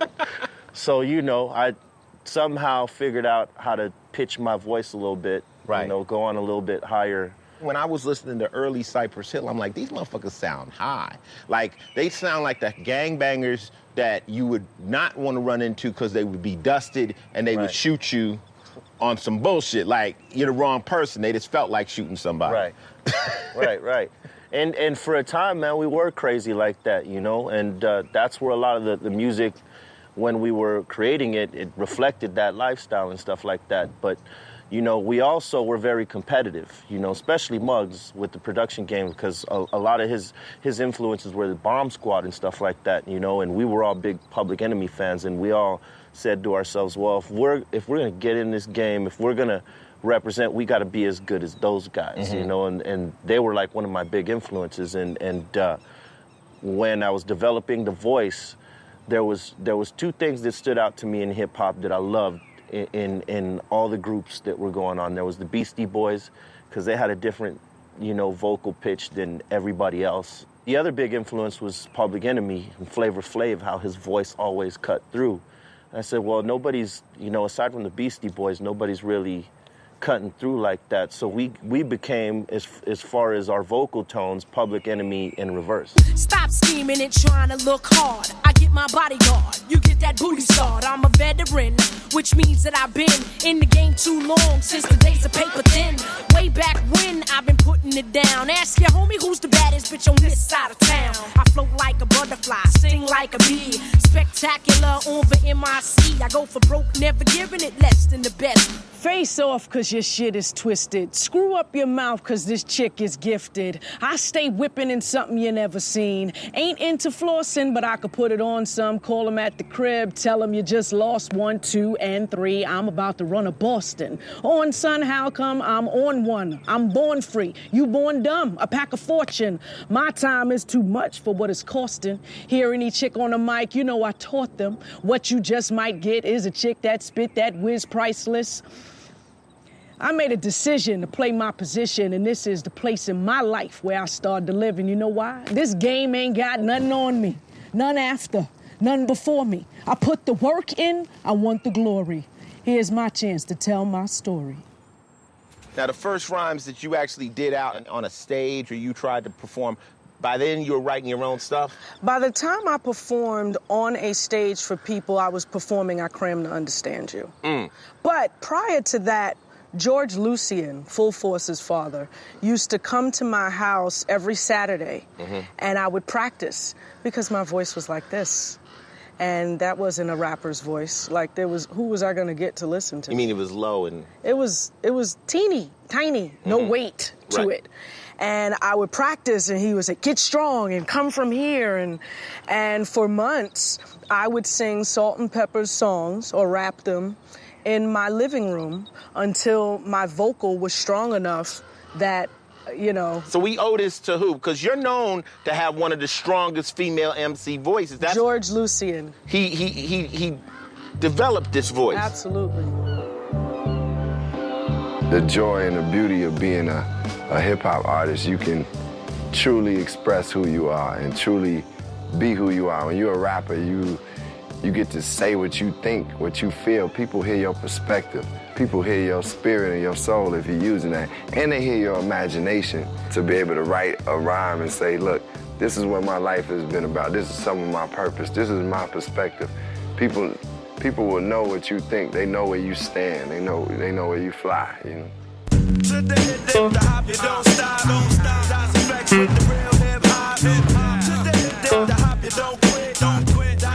I bust gat heat right here at Fat Beats. My man Ice-T, that is that heat. We here in LA chillin'. KRS always willin'. Rhymes keep spillin'. I'm off the top like what? The sun. My name is KRS-One. These stars, you don't see none. When I come out, you see all the day. These other whack rappers, we blow them away. Why? Because they don't understand my cycle. I go from tape, CD, back to vinyl. Shh, you cats ain't ready. I take it back to rock steady and give you a classic medley. Me? I'm not BET or MTV. I'm HIPHOP. Freestyle. There was a time when you had never rapped, you was a graffiti artist. What made you say, I think I'm gonna do that? My first battle was in a park at Melrose Project. But what made you want to battle? What made you even A dude was talking about my clothes. It was an MC cypher, and I was not there. I was watching the cypher.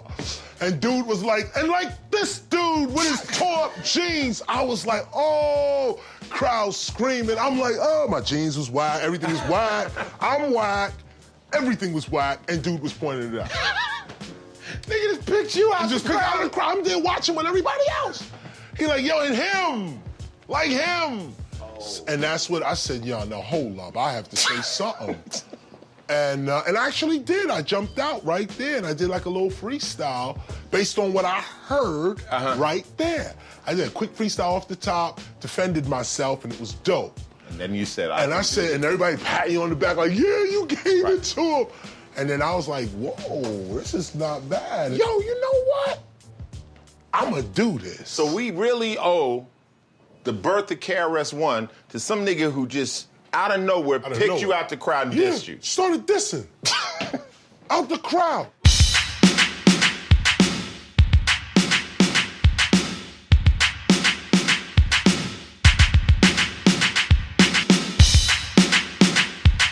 Some MCs get their notoriety through battling. Meaning that back in the days, we used to call it the dozens. Slaves were sold one by one unless there was a defect. Their leg was hurt, an arm was severed, mental issues, maybe sick. Those people were sold in a dozen. So slaves would start going back and forth with each other saying, well, your head's bigger than your neck, and that makes you a lollipop. Ah, your mother is so this, I could do that. Ah, and everybody would laugh at you, which then eventually became the dozens. So the idea of battling coming out of this tradition called the dozens, where you verbally attack your opponent and your opponent verbally attacks you until somebody breaks down and either wants to fight, cries, whatever it is, or a judge deems the battle won by either opponent. This trickles over into rapping. It was Zulu Nation that first brought up the idea of we don't have to shoot at each other or beat on each other or this. We can actually use this tradition of the dozens to actually have verbal warfare through art. Defeating Chino's an oxymoron like happy marriage. I allow for there to be churches all around. My neighbors are tired of people worshiping outside of my house. These entertainers' names and lines, I started those. Big Chino created from God's particles. What flows from my abdominals, abominable, non-vulnerable, part animal, dark paranormal like ghost. Man, I hate these rappers, won't you offer my hear it off? And when I'm gone, son, there won't be worth a splinter in my coffin. But once I auction off my crown of thorns, there's no more. Me fall is what they invented the word never for. Every rapper should change the name to Nas. Because when they ask, can you outspit Chino, all you'll hear is a lot of Nas. If you say the right combination of words that makes a crowd go, ooh, or I agree, that's right, he does look like that, then you win the day. I'm wise, you could learn it from me. Impregnate you with so many bullets you could take maternity leave. I'm a sadist, and I say this with a jaded cadence. I'm dedicated to hatred, escaping off Satan's playlist. I'm dangerous when I communicate what I'm thinking. Brain dead, I spit in Morse code. Write down what I'm blinking. Rhyme contortionist, shot my way out of hell's orphanage using a slingshot and live scorpions. Some guys that use vocabulary as a weapon, almost just to brag or show. So kind of what I do in that sense is like braggadocious, rhythmic vernacular, designed to back you up. I back it up with the spectacular, yet just a fraction of my perpendicular with no particular linear structures. I'm giving you ruptures as I erupt into your cerebellum. I tried to tell him, I open a vortex. Your cerebral cortex sends a reaction that has him like a spasm. Upon further review, you see it was lyrical orgasm. How did it happen? You can't even describe the vibe. What was the essence of God's presence felt inside, bestowed upon you from the moment I dropped it on you? I strike like a thief in the night and can't nobody warn you. I'm on you. I got that truly godlike, metaphysical, neolithical, ask what you see in me, lyrical deity, hip-hop's pantheon. One step beyond, so I stand beyond. Whatever Shaitan's fans beyond. I lights him up like neon, locks him down like Dion. Reclaim my title 3 times like Ali when he beat Leon, and that's what I be on for the peon. I remember the first rap battle I ever lost, and I had this, hey Chris, you want to see me? You running like a squirrel up a tree. So I'm like, yeah, I'm like a little kid and stuff, and I had this whole thing planned because I was supposed to be the rapper, and this one dude was feeling like he could beat me in school, and he had his rap. This whole thing, he said, man, you know what, you got to go first. You got to go first. So I spit this whole long rap, and he's like, oh, okay, cool. And he said, yo, his response to my rap was, yo, what's up? My name is Chris. Let me tell you one thing, you smell like piss. Right? And everybody's like, ah! Everybody started running off, so I lost my first rap battle. Part of the reason why my raps are so simple now. Just way more simplicity, just get to the point, Penitentiary chances, the devil dances and eventually answers to the call of autumn, all them falling for the love of balling. Got caught with 30 roster cop, look like Alec Baldwin. Inner century anthems, based off inner city tantrums, based off the way we was branded. Face it, Jerome get more time than Brandon. And at the airport, they check all through my bag and tell me that it's random. But we stay winning, this week has been a bad massage. I need a happy ending and a new beginning and a new fitted and some job opportunities that's lucrative. This the real world. Homie, school's finished. They just stole your dreams. You don't know who did it. I treat the cash the way the government treat AIDS. I won't be satisfied till all my niggas get it. Is hip hop just a euphemism for a new religion? The soul music of the slaves that the youth is missing. But this is more than just my road to redemption. Malcolm West had the whole nation standing at attention. As long as I'm in polo smiling, they think they got me, but they'll try to crack me if they ever see a black me. I thought I chose a field where they couldn't sack me if a nigga ain't shooting the jump shot running a track meet, but this pimp is at the top of Mount Olympus, ready to the world's games. This is my Olympics. We make them say ho cause the game's so pimpish. Choke a South Park writer with a fish stick.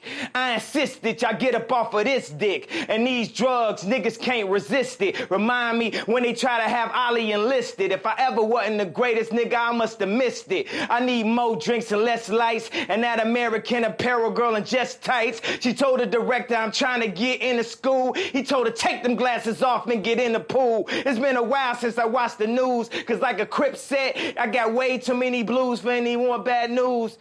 I was looking at my resume, feeling real fresh today. They rewrite history. I don't believe in yesterday. And what's a black beetle anyway? A fucking roach? I guess that's why they got me sitting in fucking coach. My guy said I need a different approach, cause people is looking at me like I'm sniffing coke. It ain't funny anymore. Try different jokes. Tell them hug and kiss my ass, X and O, and kiss the ring while they at it. Do my thing while I got it. Play strings for the dramatic. And then of that whack shit, act like I ain't had a belt in 2 classes. I ain't got it, I'm coming after whoever who has it. I'm coming after whoever who has it. You blowing up, that's good, fantastic. That, y'all, it's like that, y'all. I don't really give a fuck about it at all, cause the same people that try to blackball me forgot about 2 things, my black balls. Hit it! Victory on the street is one thing. Blowing the minds of 10,000 people in a concert is another. Run DMC took the live show to a whole nother level. You guys took it to a level that made everybody go, y'all think this is just rap. This is the biggest shit in the world. Right. And when you came out, yo, DMC in my name. And it's can like, I have your attention, please? Just fold my arms. Yeah. Paul, run out, run. Run. Oh, shit. I was like, what the fuck is going on? going You know what? We turned it into a concert. I'd never seen We turned the block party into a concert because we busting there. Here we go. Here, DMC and DJ. Whose house? Like, it was crazy for them. They couldn't fuck with that, baby. Run DMC was at the top of the food chain. No other group in rap was on your level. Right. You're standing at the top of the pyramid. Right. What's that like? Run might have knew. Okay. He had ego. My shit was this. You turn to the left, there's fucking Chuck coming at you. You turn to the right, there's Rock. You turn over there, there's The Peace. You turn over there, there's LL. You turn over there, there's Coogee Rap. You turn over there, there's fucking EPM. It was crazy. So my whole thing continuously wasn't about just staying on top. It was always staying on top of my game. Let me tell you something. We are Run DMC, the baddest fucking group in the world ever in hip-hop. It's the return of the monotonous hotness. I rock this, you watch this, regardless, we got this. From Hollis, and y'all gets no chances, no wins, and no ends. I need no dances, no rims, or no bends. From the corners of Hollis Ave, I came up, blew the game up. Try to tell me my reins up, bring my name up. Rev Run, y'all. There was a moment when you guys were #1 rap group in the world, undisputed, top of the mountain, stood up, looked down. Right. What's that like? It's good for a second. It's when, if you're not focused to keep making music and you don't cruise, it's when you're sitting in the tub, for me, eating French toast, got weed coming, got a hoe coming, got Quasi bringing me a Rolls Royce.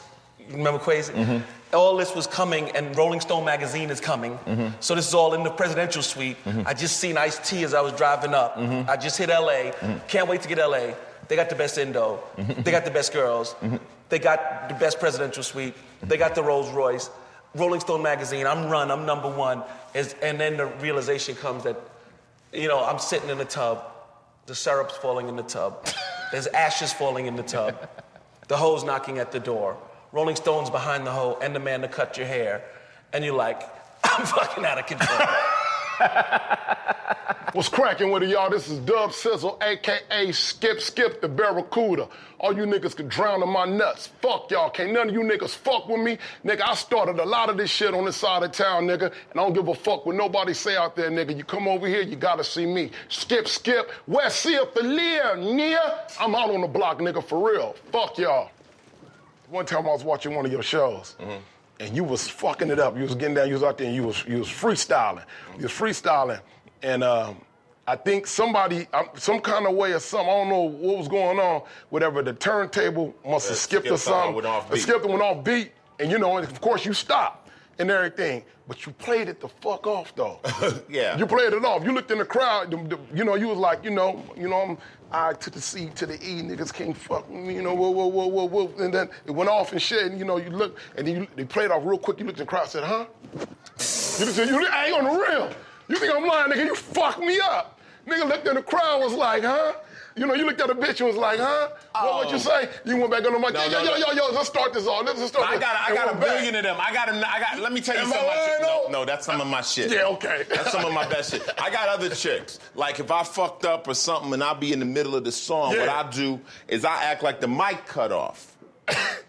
So now that I fucked up, I'll go like this. And then I'll start lip syncing like, and I'll, yo, it's mic cut off. And I make it look like there was a technical problem and we got to start the song over. That's one of my tricks. Here's another trick. Usually there's a fan in the front row that fucking knows every single word. So I early find him and he becomes my human teleprompter. So if I fall off, I put the mic in his mouth and he'll say the lyric and jump me back on top and shit like that. Tricks. Yeah, that's the difference between the MC and the rapper. That's secret shit. That's the difference. Secret. I sold too much coke in the 80s. It's my fucking fault. I made you crack babies. Now your wine and coke woke me up. Like a wild wolf won't murder a sick pup. Niggas on the net talking crazy and reckless. Busters don't know you get laid down for much less. This ain't no game, cuz. Niggas now we come. 50 cal dumb rubber grip bear guns. I see you run like diarrhea. Hide behind your fucking bodyguards like little ballerinas. It ain't no thing when them damn things flame. Fully automatics make the club's ears ring. The oldest nigga true. That means I done it the most. Question is now, which pussy want it the most? Y'all ain't shit to me. Never got your G on. Softer than the pillows at the Bed Bath and Beyond. Your mistake, thinking that I'm dead and gone. Ask your mama, I'm bloody in the octagon. I'm iller than Chucky in Child's Play. I bench 300 on a bad day. I'm wild like Uganda machetes, you motherfucking with a psychopath, you niggas ain't ready. Crack my nigga T.I., but they didn't catch me. My silence P90 sounds like sewing machines. Bugatti Veyron, plasma screen, Malibu Beach House, Lake House, I'm caked out. I come in all blue, I don't know red, and I don't throw dough, I make it rain lead. Coked out, I'm boiling bricks in the kitchen, don't matter if you got it, nigga, tricking is tricking. Algebraic, I multiply my metaphors. I'm so sparred from deep tissues and pedicures. Overlord of niggas in ski masks. West Side rider for life, you ain't gotta ask. L.A., home of the triple beam. My niggas run all up in your crib like a SWAT team. I'll make your SUV lean. Full metal jackets have it rocking like a raft in rapids. The last nigga in life that you wanna meet. Keep talking shit on the net. I'll see you in the street.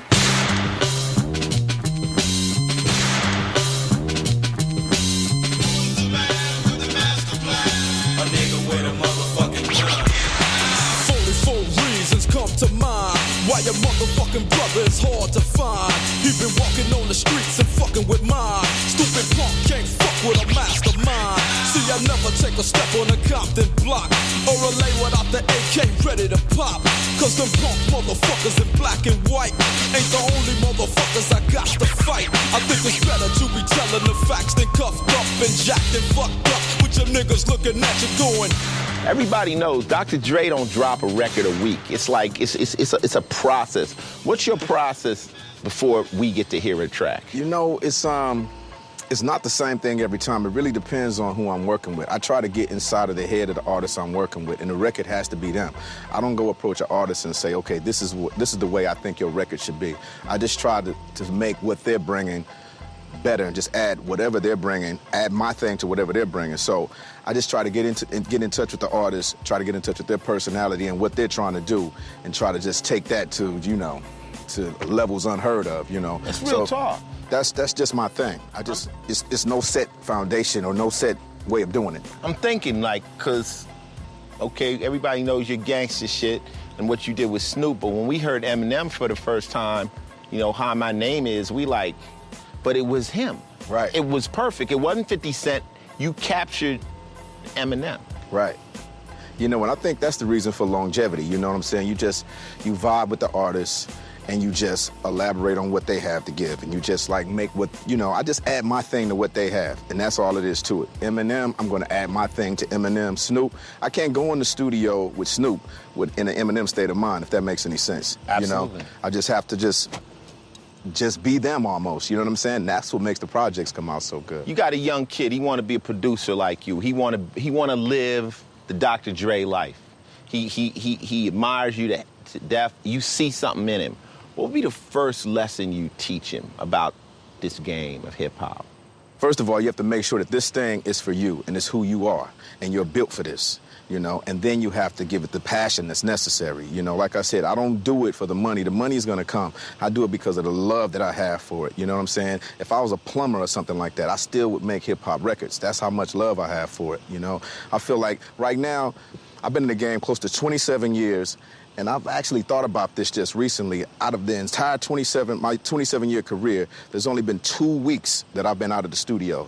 I've never been out of the studio longer than 2 weeks in my entire career. That's how much love I have for this thing that I do. So that's the thing, just the passion that you have for it, and really, really put your all into it, and make sure that your word is the last word. That way, you don't play the blame game or anything like that. If it comes out hot, it's on you. If it doesn't come out hot, it's on you. You know what I'm saying? That's all it is to it. I think people I've talked to that had the privilege of working with you have said the same thing in another way. They like, when you go in the studio with Dre, it's not a game. He's not your friend. He's in there, he's working, and you're gonna do it till Dre thinks it's right. And they all appreciate that. Yeah, because it's a big difference between a beat maker and a producer. Yeah. You know what? There's definitely a big difference between a beat maker and a producer, because once you finish the beat, you have to produce the record. You know what I'm saying? And I think there's a big difference between the rapper and the songwriter. You know what I'm saying? Rappers, anybody can go spit a 16. The minute you ask the MC to give me the hook first, most of them get lost. You know what I'm saying? I look for songwriters, so that's all it is. And I know, I'm a little bit tough in the studio, but everybody's happy once they come out of the booth. So you as close as we can get to Pac. What was the experience like? It was incredible. I remember being in the studio with Pac, and he actually went in the mic booth to write, and I'm like, okay, that's different. So I'm in the control room, and he writes the lyrics.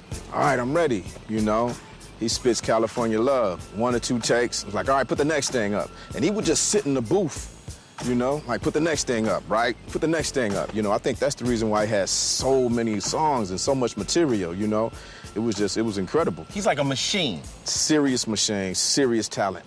When I speak of you, of course, I'm incorporating NWA because you were a movement. What stroke did you guys put on the painting that wasn't there?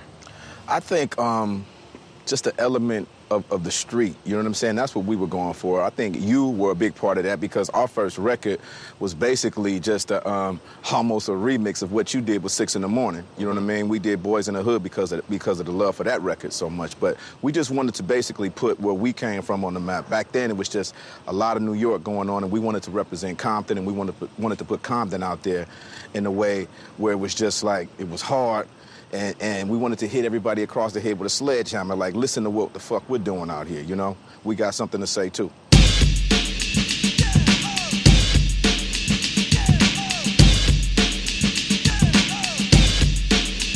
Straight out of Compton, crazy motherfucker named Ice Cube. From the gang called Niggas with Attitudes. When I'm called off, I got a sawed off. Squeeze the trigger and bodies are hauled off.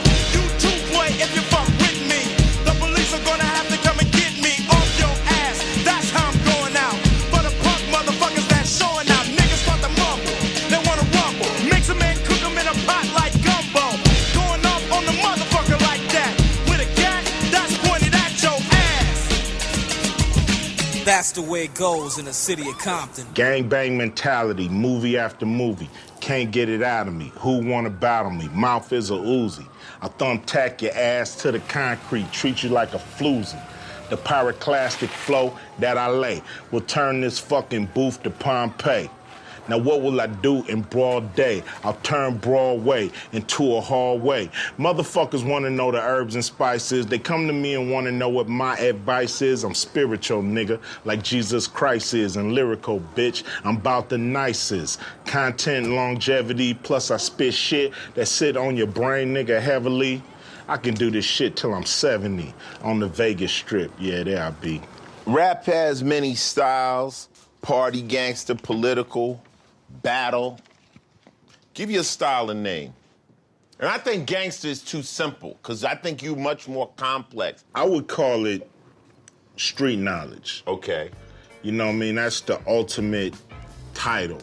And what it means to me is letting the streets know what the politicians is trying to do to them. Mm-hmm. And then letting the politicians know what the streets think of them if they listening. Mm-hmm. So it's street knowledge, if you ask me.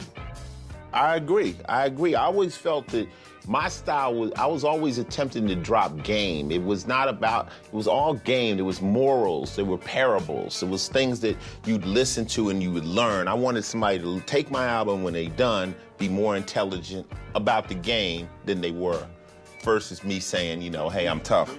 Like I used to. You don't want to get rich and die trying. You know what I mean?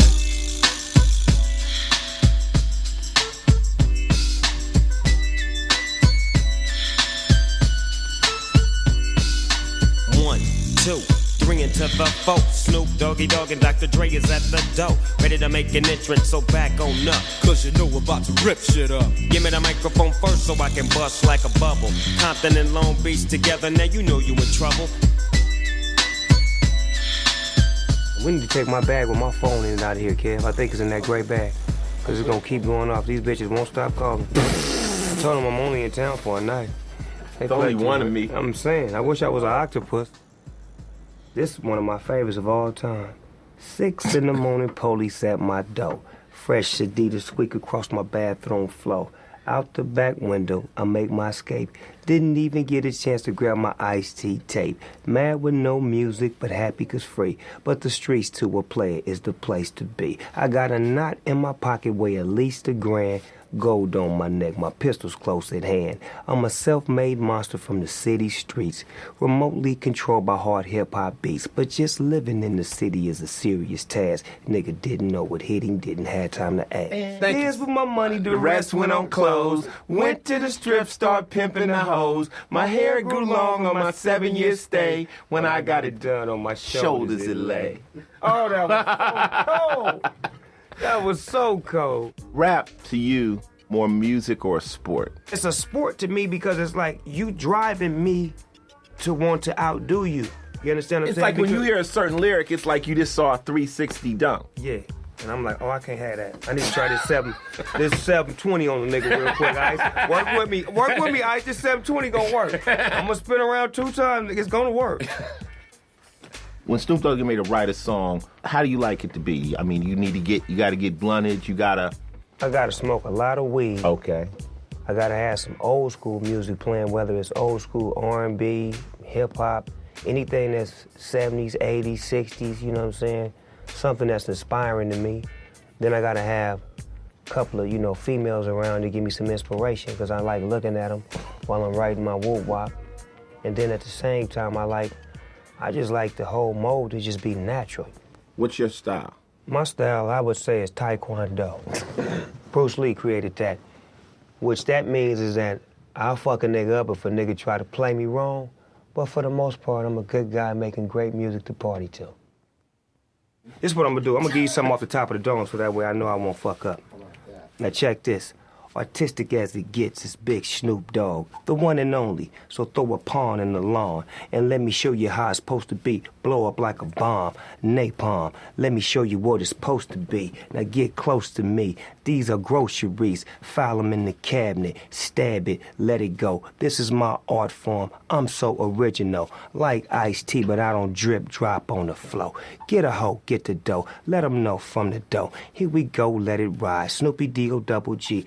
Eastside LBC. Show you how it's supposed to be. Look up at the sky. Do you see the moon or sun? It's Snoop D-O-Dub. Yes, I am the only one when it come to freestyle. Boy, I'm so cold. Make a nigga flip it to a whole nother episode. Watch a hoe. Hit the stroll. Get the money. Bring it back. Ice-T got his wife sitting in the Cadillac. Coco, there you go. Still the money. Still a show. Snoop D-O-double-G. I told you I'm original. Now you can use that one. Final thoughts. Melly Mel said an art form can only be as great as its masters. So speak to the people coming up under you that are striving to be Snoop Dogg. Final thought. Final thought. With this thing that we call hip-hop, this art, this thing that we love and treasure, You must treat it with love and compassion and always cherish it, because one day soon it will be yours.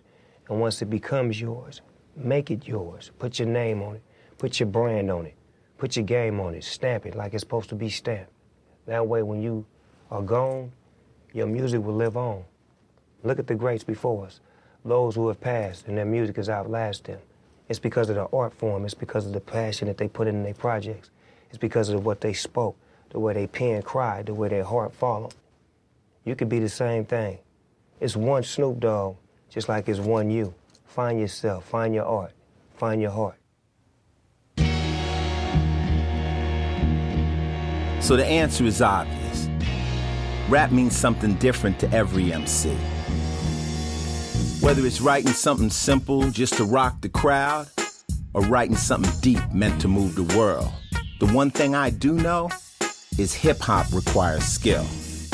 The skill of a great DJ, the ability of a great breakdancer, the style of a great graffiti writer, or the flavor and technique of a talented MC. To me, rap was always one of two things. I was either out to drop some knowledge and give the streets some game, or it was straight up combat. I always look at the microphone as my weapon. My ammunition is my intelligence. And my caliber, that's my cadence and flow. This is not a game. This is the art of rap.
I was a fiend before I became a teen. I melted microphones instead of cones of ice cream. Music orientated, so when hip-hop was originated, fitted like pieces of puzzles, complicated. Cause I grab the mic and try to say yes, y'all. They try to take it and say that I'm too small.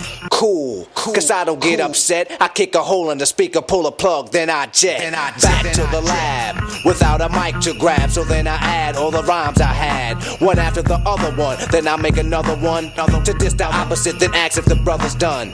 I get a craving like I fiend for nicotine, but I don't need a cigarette. Know what I mean? I'm raging, ripping up the stage, and don't it sound amazing? Cause every rhyme is made and thought of, cause it's sort of an addiction, magnetized by the mixing. Vocals, vocabulary, and verses just stuck in. The mic is a Drano, volcanoes erupting. rhymes overflowing, gradually growing. Everything is written in the code so it can coincide. My thoughts are God. 48 tracks to slide. The invincible microphone fiend rock him. Spread the word, cause I'm N-E-F-F-E-C-T. A smooth operator operating correctly. But back to the problem, I got a habit, you can't solve it. Silly rabbit, the prescription is a hypertone. That's heroin, I fiend for a microphone like heroin. Soon as the bass kicks, I need a fix. Give me a stage and a mic and a mix, and I'll put you in a mood. Or is it a state of unawareness? Beware, it's the reanimator. A menace to a microphone, a lethal weapon or assassinator. If the people ain't stepping, you'll see a part of me that you never seen. When I'm fiending for a microphone, I'm the microphone fiend. After 12, I'm worse than a gremlin. Feed me hip-hop and I start trembling. The thrill of suspense is intense, you're horrified. But this ain't the cinemas or tales from the dark side. By any means necessary, this is what has to be done. Make way, cause here I come. My DJ cuts material. Grand Imperial, it's a must that I bust any mic you hand to me. It's inherited, it runs in the family. I wrote the rhyme that broke the bull's back. If that don't slow him up, I carry a full pack.